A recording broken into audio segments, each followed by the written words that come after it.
ચોથેગ્રામ chapter પહેલું lecture number 42 અનંત સમતલ વડે ઉદ્ભવતું કયું ક્ષેત્ર? વિદ્યુત ક્ષેત્ર. કયા સમતલ વડે? અનંત સમતલ વડે. કેવા? અનંત કેવા સમતલ વડે ઉદ્ભવતું કયું ક્ષેત્ર? વિદ્યુત ક્ષેત્ર. વાત કંઈક એવી છે, તો પહેલા આપણે એક અનંત સમતલ દોર્યા. આ રીતે જોજો.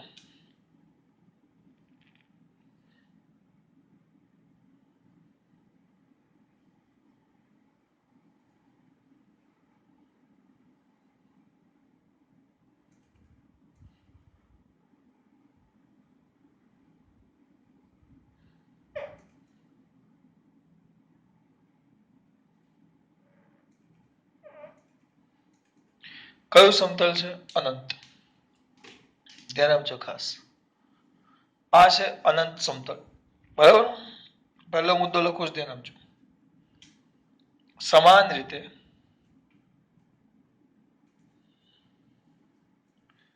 કેવી રીતે બેટા? સમાન રીતે એટલે આખા પર એક સરખી રીતે સમાન રીતે વિદ્યુત ભારિત કરેલ સમાન રીતે વિદ્યુત ભારિત કરેલ અનંત સમતલ. ધ્યાનમાં લો. આ ધ્યાનમાં લીધું. અનંત અનંત વિસ્તાર વાળું સમતલ છે. અનંત શું બેટા? વિસ્તાર વાળું. આપણે શું ધ્યાનમાં લઈએ છીએ? સમતલ બહુ જ મોટું, થોડું દૂર ઉપર દેખાય નહીં. અનંત સમતલ ધ્યાનમાં લો.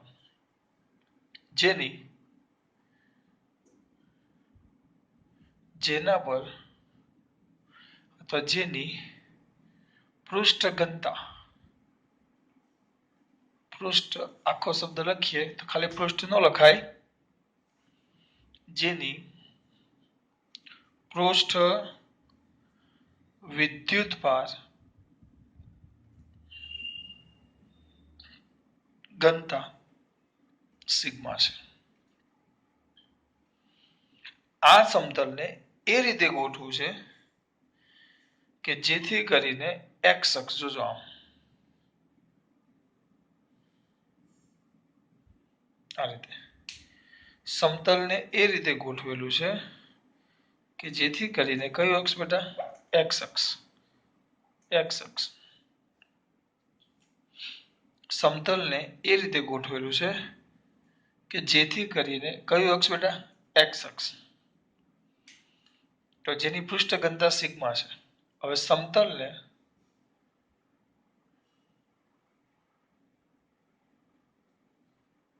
એ રીતે ગોઠવો કે જેથી એક્સ અક્ષ, જો એક્સ અક્ષ સમતલને કયા રૂપે? લંબ રૂપે. એક્સ અક્ષ એ સમતલને લંબ બને. અને આપણે વિદ્યુત ક્ષેત્ર પણ કઈ દિશામાં લેવાનું છે? એક્સ અક્ષની. કારણ કે સાબિતી માટે સૂત્ર મેળવવું હોય તો કંઈક ધારવું તો પડે કે નહીં? તો આપણે ધારીએ છીએ કે ભાઈ પહેલા એક અનંત વિસ્તારનું પૃષ્ઠ લીધું, અનંત વિસ્તારનું સમતલ લીધું, સરસ મજાનું. અનંત એક સમાન રીતે વિદ્યુત ભાર, એટલે આના પણ એક સરખો રીતે વિદ્યુત ભાર વહેંચાયેલો છે. લખતો નથી, ગીચો થાય. ધન ધન ધન ઋણ ઋણ તમારે જે લેવું હોય. જેની પૃષ્ઠ વિદ્યુત ભાર ઘનતા કેટલી છે? સિગ્મા. સમતલને રીતે ગોઠવો કે જેથી એક્સ અક્ષ એ સમતલને લંબ રૂપે બને. જેથી એક્સ અક્ષ એ સમતલને લંબ રૂપે બને. અહીં કયું ક્ષેત્ર? વિદ્યુત ક્ષેત્ર. કયું ક્ષેત્ર? વિદ્યુત ક્ષેત્ર. વિદ્યુત ક્ષેત્ર એ આ જે વિદ્યુત ક્ષેત્ર છે, તો વિદ્યુત ક્ષેત્ર એ એક્સ અક્ષની દિશામાં છે. એક્સ અક્ષની ક્યાં છે બેટા? દિશામાં છે. તેને વાય અને ઝેડ અક્ષ સાથે વાય અને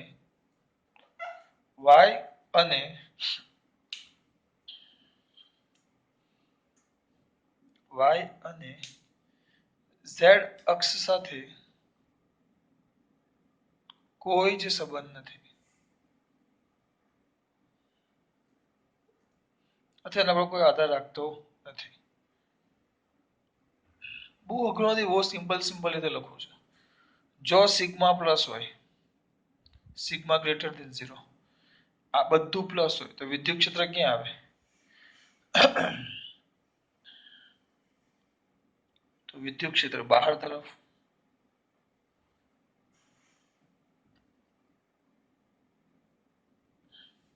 આ સમતલ હોય તો આમ બહાર તરફ જાય, પ્લસ હોય તો.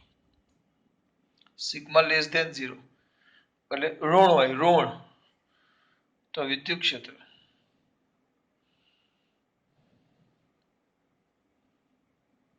ક્યાં બેટા? અંદર તરફ. સિગ્મા ગ્રેટર ધેન 0 હોય તો વિદ્યુત ક્ષેત્ર બહાર તરફ. સિગ્મા લેસ ધેન 0 તો વિદ્યુત ક્ષેત્ર અંદર તરફ. સિગ્મા ગ્રેટર ધેન 0 હોય તો વિદ્યુત ક્ષેત્ર બહાર તરફ. સિગ્મા લેસ ધેન 0 હોય તો વિદ્યુત ક્ષેત્ર અંદર તરફ. આ બેમાં કઈ પ્રોબ્લેમ છે? પહેલું, સમાન વિદ્યુત ભારિત કરેલ અનંત સમતલને ધ્યાનમાં લો જેની પૃષ્ઠ ઘનતા કેટલી છે? સિગ્મા સમતલ. જો આમાં જોઈશ તો મને મજા ન આવે, હું આમાંથી જ કરું. એક અનંત વિસ્તારનું સમતલ ધ્યાનમાં લો જેના પર સમાન રીતે વિદ્યુતભાર વહેંચાયેલા. જો આ જ મુદ્દો પાછો અલગ રીતે લખો, જેની પૃષ્ઠ વિદ્યુતભાર ઘનતા કેટલી છે? સિગ્મા. એ રીતે ગોઠવો કે એક્સ અક્ષ એ આ સમતલને કયા રૂપે રહે? લંબ રૂપે. અને આમ કાઢી નાખો તો કમ્પ્લીટ લાગે કે લંબ રૂપે આમ બહાર આવે. જો સમતલને કયા રૂપે રહે બેટા? લંબ રૂપે આવ્યો. અને એટલે સમતલને લંબ રૂપે રહે. વિદ્યુત ક્ષેત્ર આપણે એક્સ અક્ષ દિશામાં છે એટલે વાય અને ઝેડ અક્ષ સાથે કોઈ લેવા દેવા નથી. એટલે કોઈ એમને લગતા લેવા દેવા નથી. વાય અને ઝેડ અક્ષ સાથે, વાય અને ઝેડ અક્ષ સાથે કોઈ સંબંધ નથી, નોટ લેવા દેવા. સિગ્મા ગ્રેટર ધેન 0, જો આ ગ્રેટર ધેન 0 એટલે આ ધન હોય તો વિદ્યુત ક્ષેત્ર કઈ તરફ? બહાર તરફ. સિગ્મા લેસ ધેન 0 તો આ ઋણ હોય તો વિદ્યુત ક્ષેત્ર કઈ તરફ? અંદર તરફ.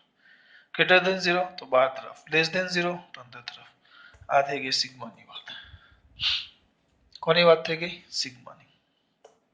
ગ્રેટર ધેન 0 તો બહાર તરફ, લેસ ધેન 0 તો અંદર તરફ. ચાલો, આટલું ક્લિયર થયું મારા દીકરાઓને? થોડુંક આગળ વધે. હવે અહીંયા પેલામાં આપણે ગાઉસિયન પૃષ્ઠ તરીકે નળાકાર લીધેલું, તો અહીંયા ગાઉસિયન પૃષ્ઠ લેવું જ પડશે ને આપણે.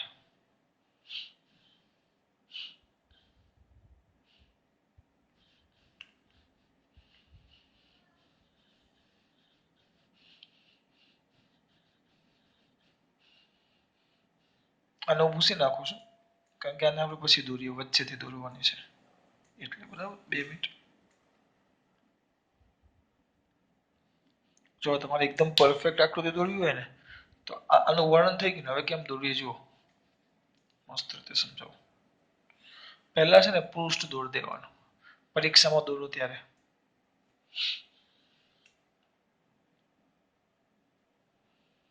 તમે સ્પીડમાં દોરી શકો, બીજું કાંઈ નહીં બેટા. આ તો પેલું મારે તમને સમજાવવું પડે કે નહીં? કદાચ સમજાવવું પડે, કદાચ.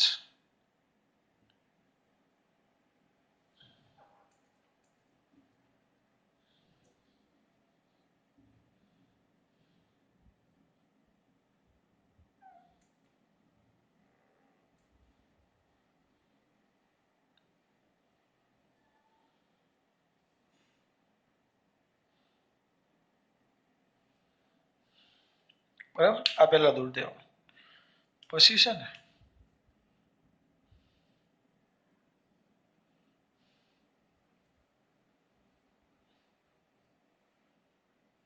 પૃષ્ઠ દોરવાનું. જો પ્રયત્ન એવો કરવાનો કે આ જ પેટર્નમાં અહીંયા અમે એક ભાગ દોરી દેવાનો મેન. બરાબર છે ને? હા, કમ્પ્લીટ જ છે. જો આ ભાગ તમને દેખાય,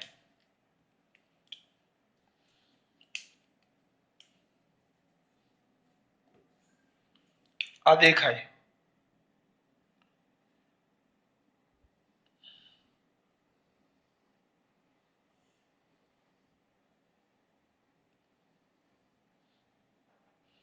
અને આ પાછળનો છે તો એવું લાગે ને તને તૂટક કરી દેવાનું.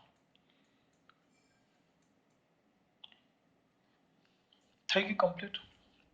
આ રીતે કમ્પ્લીટ. એક્સ અક્ષ પછી દોરી દેવાની.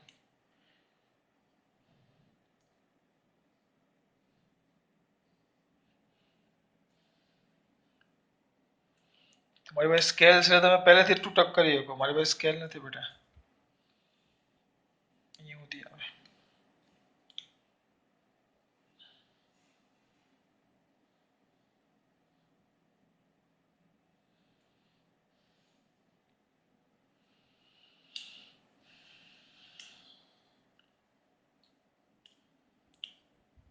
થોડું ચિત્ર હમણાં જેવું થઈ ગયું.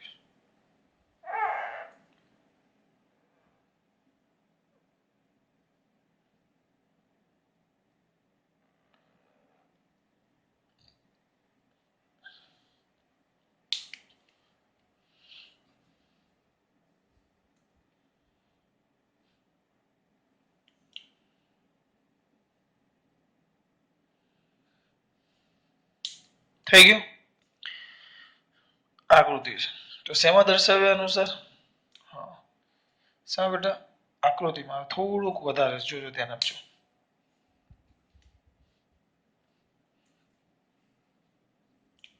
અહીંયા લખીશ તો આકૃતિમાં દર્શાવ્યા મુજબ આ જે બાજુ છે ને એનું ક્ષેત્રફળ, આ જે બાજુનું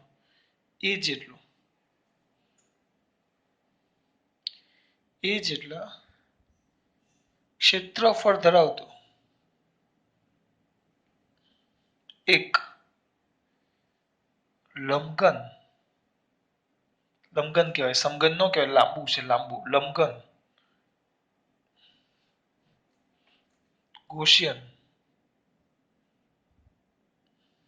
પૃષ્ઠ ધ્યાનમાં લો. એવું પૃષ્ઠ તમને ક્યાં લેવાનું કીધું છે? ધ્યાનમાં. હવે આપણું કમ્પલસરી વિદ્યુત ક્ષેત્ર આ એક્સ અક્ષ છે, તમે ને આપણે બધા જાણીએ છીએ, અને આપણું વિદ્યુત ક્ષેત્ર પણ એક્સ અક્ષની દિશામાં છે. આ બાજુ પણ પ્લસ લેવું તો આ બાજુ આવે, માઇનસ લેવું તો અંદર તરફ વિદ્યુત ક્ષેત્ર આવે. તો આપણે વાત કરી એટલે વિદ્યુત ક્ષેત્ર આમ પ્લસ છે. આને સમજો બેટા, બરાબર? હવે આ લોકોએ આ પ્લેટને નંબર આપ્યો છે, આ જે પૃષ્ઠ છે એને નંબર આપ્યો છે 1. આ જે સપાટી 1, આ પૃષ્ઠ પહેલું, આને પહેલું નંબર આપ્યો છે, અને આ પૃષ્ઠ 2. તો પૃષ્ઠ 1 અને 2 સિવાયનું કોઈ પણ પૃષ્ઠ ધ્યાનમાં લો. પૃષ્ઠ 1 અને 2 સિવાયનું એક વસ્તુ જોશે પણ મળતું નથી બેટા.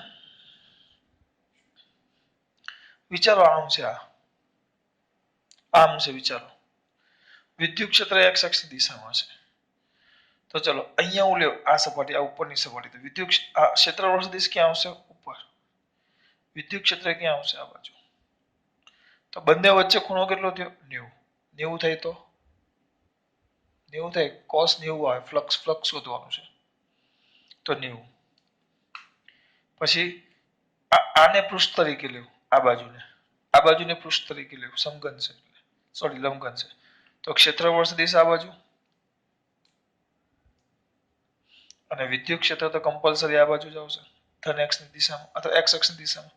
તો એ ખૂણો કેટલો થયો? 90. પછી એક નીચે આમ હતી સપાટી, તો આમ લ્યો. આમ છે તો પહેલા આમ લીધું, હવે આમ લીધું, હવે નીચેની સપાટી લ્યો તો આ બાજુ. ક્ષેત્રફળ સદિશ હંમેશા સપાટીને કયા રૂપે? લંબ રૂપે, બહાર તરફ. અને વિદ્યુત ક્ષેત્ર હવે આ બાજુ આવી જાય તો વિદ્યુત ક્ષેત્ર આમ આવે અથવા આમ આવે. આમ સમતલ હોય, જો આ બાજુ હોય તો આમ આવે, પેલી બાજુ જાઓ તો આમ આવે, પણ ટૂંકમાં 90 જ આવે. આ બાજુની વાત કરો તો ક્ષેત્રફળ સદિશ ક્યાં જશે? આમ અંદર જાય, દેખાય નહીં તમને આમ. અને વિદ્યુત ક્ષેત્ર ક્યાં જશે? ઉપર. એટલે એ પણ કેટલો થવાનો? 90. ટૂંકમાં આ જે 4 સપાટી છે, 4, આ પહેલા અને બીજા સિવાયની બધી આમ હોય તો આ 1, આ 2, આ 3, આ 4.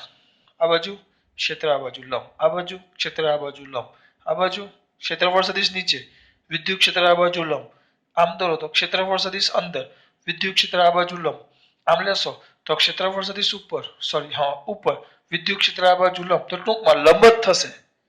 તો તો પૃષ્ઠ ધ્યાનમાં લેવું. તો શેમાં ધ્યાનમાં લો લીધું? તો હવે તો કયા 1 અને 2 વડે 1 અને 2 વડે દર્શાવ્યા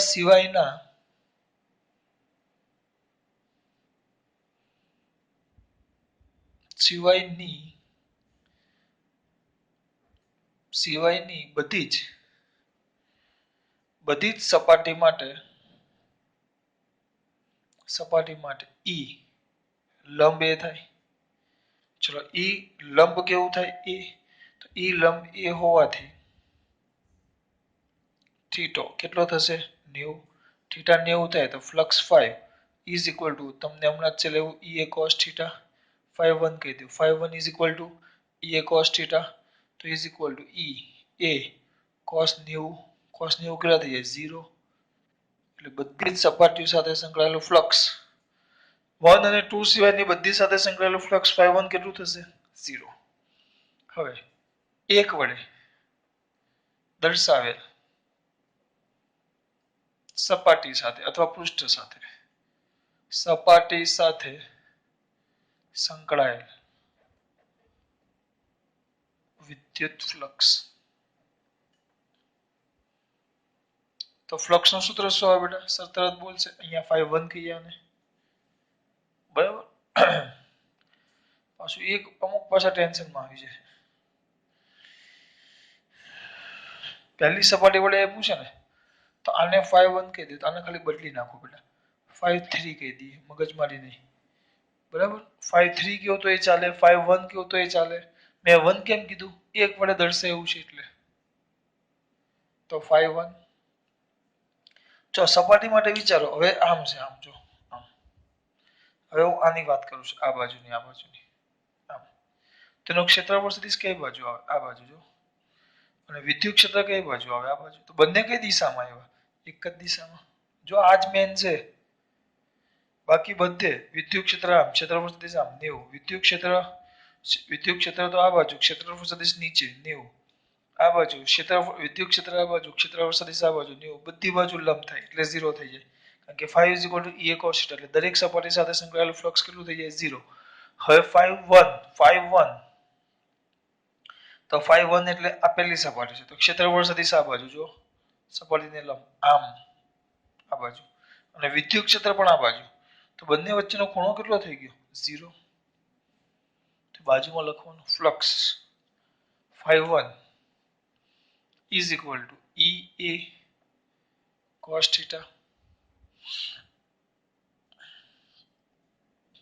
EA cos theta. क्या था?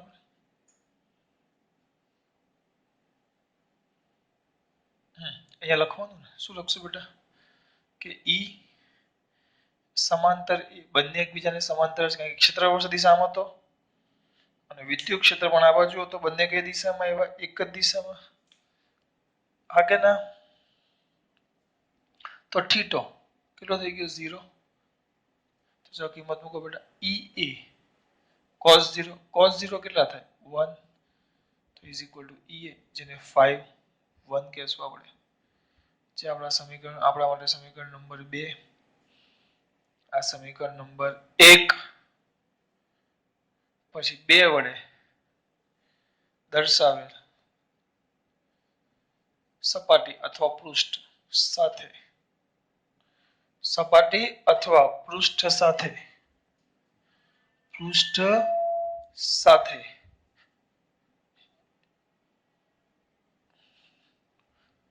સાથે સંકળાયેલ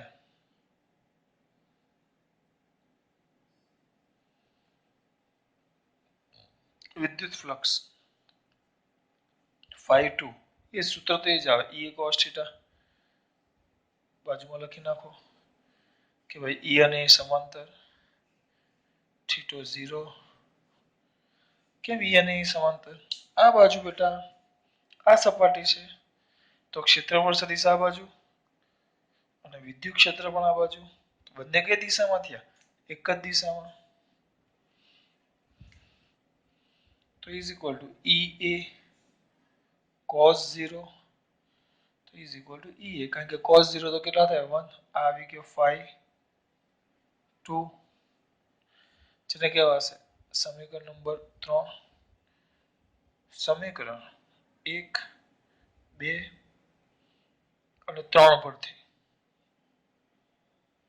1 2 અને 3 પરથી કુલ ફ્લક્સ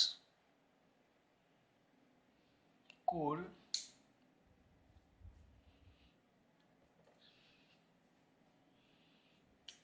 વિદ્યુત ફ્લક્સ નાના છોકરાને આવડે કુલ વિદ્યુત ફ્લક્સ એટલે એને 5 કહેવાય. તો 5 is equal to 5-1 plus 5-2 plus 5-3 0 plus EA plus EA. Flux 5 is equal to 2EA. જેને કહેવા છે સમીકરણ નંબર 4. 5 is equal to 5-1 5-2 અને 5-3 0 EA EA તો 2EA. આ તમારું 5 આવી ગયું કુલ ફ્લક્સ 5. બરાબર, પણ હજી આપણે બાકી છે થિયરીઝ પૂરી નથી થઈ બેટા, થોડુંક ધ્યાન આપજો.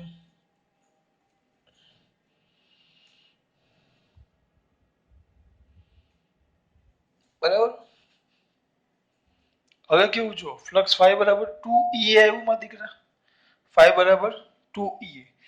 હવે કરવાનું શું, અહીંયા પાછો ગાઉસનો નિયમ આવે, ગોસે કહે છે ને ગાઉસે કહે છે ને, ગૌસ નહીં ગાઉસ. તો આપણો ગાઉસના નિયમ પરથી ચલો ગાઉસનો નિયમ flux 5 is equal to summation q by epsilon 0. Summation q એટલે આપણે q પણ કહેવાય. સમેશન q એટલે બંધ પૃષ્ઠ વડે ઘેરાયેલો વિદ્યુતભાર, બંધ પૃષ્ઠ વડે ઘેરાયેલો વિદ્યુતભાર. હવે અહીંયા ધ્યાન આપો, આ આખી આપણી સપાટી હતી, જોજો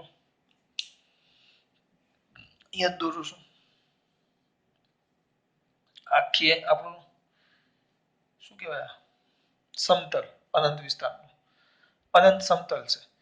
તો આના પર વિદ્યુત ભાર હતો, આના પર આખો ધન વીજભાર સમાન રીતે જે વહેંચાયેલો હતો, જે આપણે દોડેલો નહીં પણ વહેંચાયેલો છે. આમ બરાબર.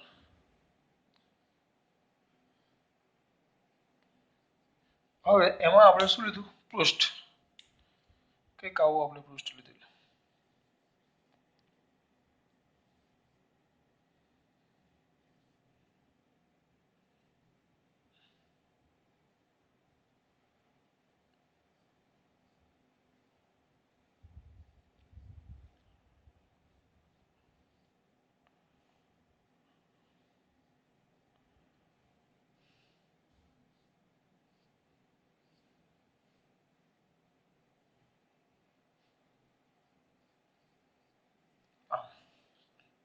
દોડાઈ ગયું ને એકદમ સ્પીડમાં. તો આના વડે ખાલી કેટલો વીજભાર, આખું સમતલ નથી એ સંગ્રહ કરતો, એ માત્ર આટલો ભાગ જે એ ક્ષેત્રફળ વાળો જે સમતલનો ભાગ છે, આ તમે આમ પૃષ્ઠ દોરો આખું અનંત વિસ્તારનું, તો એ આખા ભાગને નો, એ આટલા ભાગને જ કવર કરે, આટલા કે જેનું ક્ષેત્રફળ કેટલું છે એ. એટલે આ બધા વીજભારને સંગ્રહ ન કરે. એટલે હું એમ કહું કે આ સમઘનના અંદર કેટલો વીજભાર આવ્યો છે, તો આ જેટલું સમઘનનું ક્ષેત્રફળ હશે એટલા ક્ષેત્રફળ વાળો, આ સમઘનનું જેટલું ક્ષેત્રફળ છે એટલા ક્ષેત્રફળ વાળો આ સમતલનો થોડો ભાગ અંદર છે, બાકી બધું તેની બહાર છે. આમ હોય આમ, આ સમતલ છે, હું એમ કહું કે આને કવર કરો, તો એમ કે આના વડે કેટલો કવર થયો, એમ કેવું તો આ નળાકાર લેવું તો નળાકારમાં કેટલો ભાગ કવર થયો, તો તમે એમ કહેશો સર નળાકારનું જેટલું ક્ષેત્રફળ છે, આ નળાકારનું સર જેટલું ક્ષેત્રફળ છે એટલો ભાગ કવર થાય. દાખલા તરીકે આમ હોય અને હું કમ્પ્લીટ અહીંયાથી નળાકાર દોરું અથવા ગોળાકાર દોરું, તો આખો ભાગ નો આવે, આટલો ભાગ જ કવર થાય.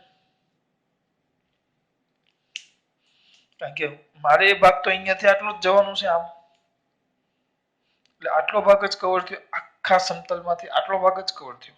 એટલે એનો મતલબ એમ થયો કેટલો વીજભાર આના પરનો જેટલો વીજભાર હશે, આના પરનો જેટલો વીજભાર હશે એટલો વીજભાર આ જે આપણું ગૌસિયન પૃષ્ઠ છે એ કવર કરે.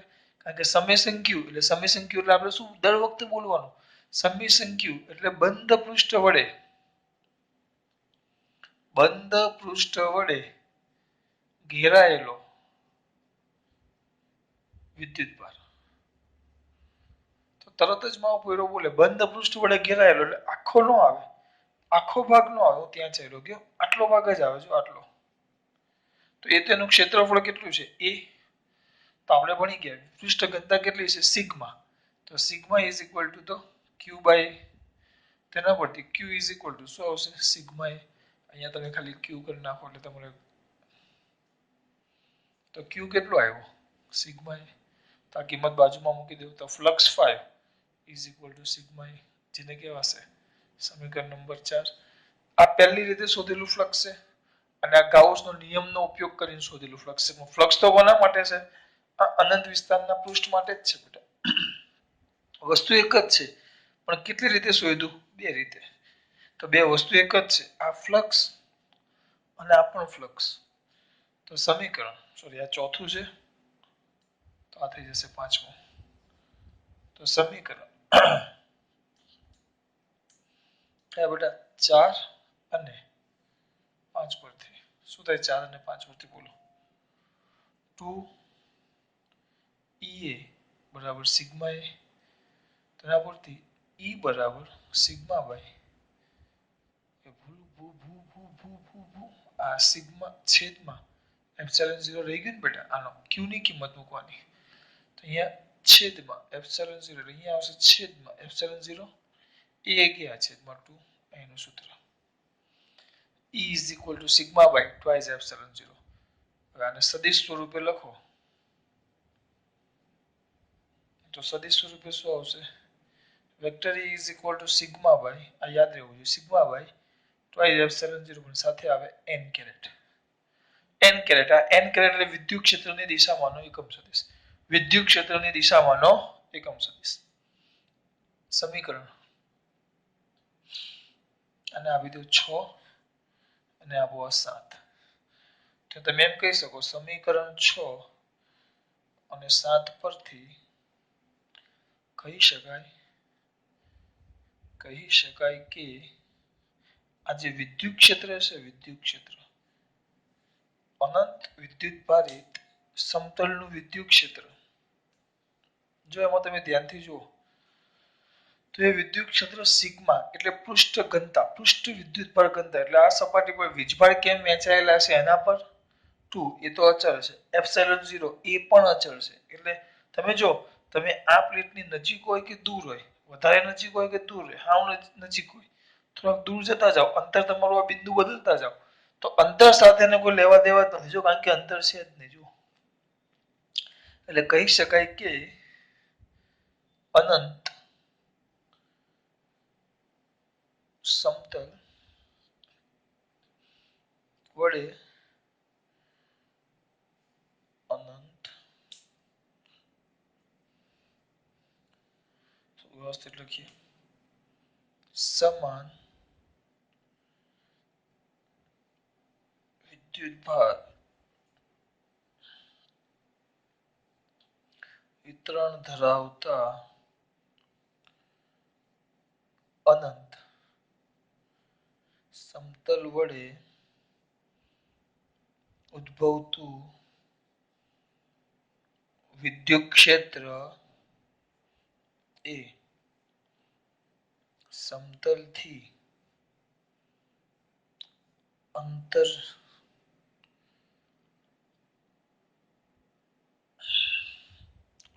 પર આધાર રાખતું નથી. તમે સમતલથી કોઈ પણ અંતરે ઊભા હોય, દાખલા તરીકે અહીંયા દોરો આ પૃષ્ઠ છે, આ પૃષ્ઠથી તમે અહીંયા 1 સેમીના અંતરે ઊભા હોય, 2 સેમીના અંતરે ઊભા હોય કે 2 કિલોમીટરના અંતરે ઊભા હોય, દરેક બિંદુએ વિદ્યુત ક્ષેત્ર તો કેવું લાગે? એક સરખું. એની થિયરી સર શું કર્યું? દાખલો કર્યો, થિયરી કરી, શું કર્યું નહીં? મસ્ત નહીં, બહુ જ મસ્ત થિયરી બેટા. જો ધ્યાન આપજો, થોડુંક સેટિંગ કરી દો એટલે બધું દેખાય.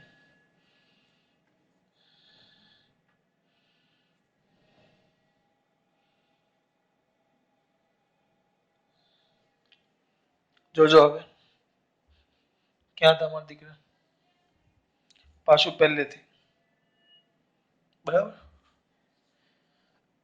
વાક્ય રચના હું નહીં જોવાનું તમે વાક્ય ગોખવા જાઓ ને એટલે ચલો સૌથી પહેલા એક અનંત વિસ્તારનું પૃષ્ઠ ધ્યાનમાં લો અથવા એક અનંત સમતલ ધ્યાનમાં લો અનંત સમતલ ધ્યાનમાં લો એક અનંત સમતલ ધ્યાનમાં લો જેમાં સમાન રીતે વિદ્યુત ભારનું સમાન રીતે વહેંચણ થયેલું છે જેની પૃષ્ઠ ઘનતા સમતલ આવે એટલે પૃષ્ઠ ઘનતા પેલામાં તાલ લીધેલો જેની રેખીય ઘનતા લેમડાતામાં સમતલની પૃષ્ઠ ઘનતા સમતલની કઈ ઘનતા પૃષ્ઠ ઘનતા કેટલી છે સિગ્મા એટલે અહીંયા સુધી પહોંચી ગયા સમતલને એ રીતે ગોઠવો કે x અક્ષ સમતલને કયા રૂપે રહે લંબ રૂપે વિદ્યુત ક્ષેત્ર કઈ દિશામાં છે x અક્ષની દિશામાં એટલે વિદ્યુત ક્ષેત્રને y અને z અક્ષ સાથે કઈ જ સંબંધ નથી અહીંયા સુધી પહોંચી ગયા સિગ્માની વાત કરી જો સિગ્મા ધન અહીંયા લખી નાખો તો પણ ચાલે આ મુદ્દો અહીંયા લખી નાખો તો ચાલે સિગ્મા ધન તો વિદ્યુત ક્ષેત્ર બહાર તરફ ધન આવે એટલે બહાર અને ઋણ તો વિદ્યુત ક્ષેત્ર અંદરની તરફ આટલું પતી ગયું હવે આકૃતિમાં દર્શાવ્યા અનુસાર એ જેટલા આડછેદનું ક્ષેત્રફળ ધરાવતું એક લંબઘન ગૌસિયન પૃષ્ઠ ધ્યાનમાં લો તે પૃષ્ઠમાં પહેલા અને 1 અને 2 વડે દર્શાવેલા પૃષ્ઠ એટલે કે સપાટી સિવાયની બધી સપાટી માટે બધી સપાટી અહીંયા લેવું બહુ બધી વાર કીધું અહીંયા લેવું તો વિદ્યુત ક્ષેત્રફળ સદિશ ઉપરને વિદ્યુત ક્ષેત્ર 90 એટલે 0 આ સપાટી માટે 90 એટલે 0 આ સપાટી માટે 90 એટલે 0 આ સપાટી માટે પણ 90 એટલે 0 એટલે બધી સપાટી માટે 1 અને 2 વડે દર્શાવ્યા સિવાયની બધી સપાટી માટે E એ લંબ હોવાથી થીટા કેટલો 90 એટલે એના સાથે સંકળાયેલું ફ્લક્સ બધા સાથે સંકળાયેલું ફ્લક્સ 0 આ phi 3 લખ્યું છે પછી આની વાત કરીએ તો આ બાજુનું છે દેખાય છે આ બાજુનું તો ક્ષેત્રફળ સદિશ આ બાજુ સોરી હા ક્ષેત્રફળ સદિશ વિદ્યુત ક્ષેત્ર આ બાજુ બંને એકબીજાને સમાંતર થીટા 0 ઉલુલુલુલુ આવી ગયું પછી આ સપાટી હવે આ સાઈડની સપાટી તો આમ ક્ષેત્રફળ સદિશ 12 વિદ્યુત ક્ષેત્ર આ બાજુ બંને સમાંતર એટલે 0 થીટા 0 ઉલુલુલુલુ એ આવી ગયું પહેલા એટલે આ બધી સપાટી આવી ગઈ આ નીચેની આ બધી સપાટી આપણે લઈ લીધી તો બધા સાથે કેટલો હતો 0 હવે એક આમ છે અને એક આમ છે એક આમ છે અને એક આમ છે તો એ બે સપાટી સાથે એટલે મેં આખા લંબઘનને લઈ લીધો તેની સાથે સંકળાયેલો કુલ ફ્લક્સ એટલે બધાનો સરવાળો આવી ગયો પણ હવે આ જે ઘન હતો મારો ઘન આમ આમ એક આ બાજુ આ ઘન હતો જો બધી બાજુ તો એણે આ પૃષ્ઠનો કેટલો ભાગ આમ હતો તે પૃષ્ઠનો ખાલી આટલો ભાગ જ એ ઘેરે તો આટલા ભાગનો વિદ્યુત ભાર ઘેરે તો એટલો ભાગ કેટલો હતો a અને પૃષ્ઠ ઘનતા કેટલી હતી સિગ્મા તો સિગ્મા q by તો q સિગ્મા તો q by એપ્સિલોન 0 પણ q સિગ્મા આ ફ્લક્સ અને આ ફ્લક્સ બે એક જ છે પણ આ અલગ અલગ સપાટીનું શોધીને સરવાળો કર્યો છે અને ડાયરેક્ટ આ બંધ સપાટી માટે વાપરેલો છે એટલે બે ફ્લક્સ તો એક જ છે પણ બે અલગ રીતે શોધેલું છે પણ છે તો વસ્તુ એક જ એટલે આ બે એક સરખું થાય બેને સરખાવ્યા આ બે સરખાવ્યા તો એ બે બાજુ ઉડી ગયું સિગ્મા બાય 2 એપ્સિલોન 0 અને આમાં સદિશ સ્વરૂપે લખો તો અહીંયા વેક્ટર આવી જાય ને અહીંયા n કેરેટ એ વિદ્યુત ક્ષેત્રની દિશામાંનો એકમ સદિશ તો અત્યારે તો આપણે કઈ દિશામાં વિદ્યુત ક્ષેત્ર લીધું છે x અક્ષની દિશામાં તો અહીંયા કયો કેરેટ આવે i કેરેટ સમીકરણ 6 અને 7 પર જો કશે અંતર છે જ નહીં જો અંતર છે નહીં એટલે એ પૃષ્ઠથી તમે કેટલા અંતરે બિંદુ લેવો છો પૃષ્ઠથી કેટલા અંતરે બિંદુ લેવો છો એના પર આધાર રાખતો નથી થિયરી પૂરી જોઈ લો બધા શાંતિથી લખવા માટે જે કરવું એ કરી નાખજો હવે આની સાથે જ આમ દાખલો હતો છે જૂની ચોપડીમાં થિયરીમાં હતું આ સ્વાધ્યાયનો છે સ્વાધ્યાયનો 1.24 ચાલો જોઈ લો એટલે આને હાથે જ થઈ જાય દાખલો